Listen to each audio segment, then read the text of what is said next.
কলকাতায় যেটা হয়েছে সেখানে কি মেসির সামান্য পরিমাণ দোষ ছিল? অবশ্যই নয়। তার প্রমাণ হায়দ্রাবাদে মিলেছে। কলকাতাতে মেসিকে ঘিরে রেখেছিল স্থানীয় মন্ত্রী এলিটরা, যারা কিনা আদৌ কখনো মেসির খেলা দেখে কিনা সেটাও সন্দিহান। অনেকে হয়তো বর্তমানে মেসি কোন ক্লাবে খেলছে সেটাও জানে না, অথচ তৈলবাজ এলিটরা মেসির চারপাশ ঘিরে রেখেছে।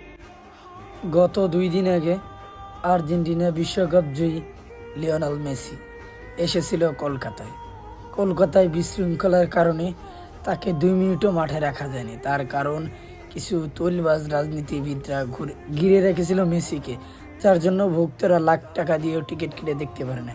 কিন্তু তার ব্যতিক্রমী হয়েছে হায়দ্রাবাদে। তার কারণ হায়দ্রাবাদে মেসিকে ছেড়ে দিয়েছিল উন্মুক্তভাবে।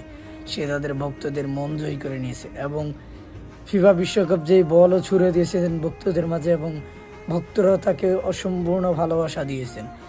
এবং দেখা হয়েছে বলিউড তারকা 2 খেলার গট সচিন টেন্ডুলকার এবং ফুটবলার লিওনেল মেসির মধ্যে। আপনারা এই ভিডিও দেখেছেন, ভাগ্যটা দেখুন কোথায়। রাজুদা যে পরোটা বেচে ইন্ডিয়াতে, সেও মেসির সঙ্গে দেখা হয়ে গেল। সবই ভাগ্য।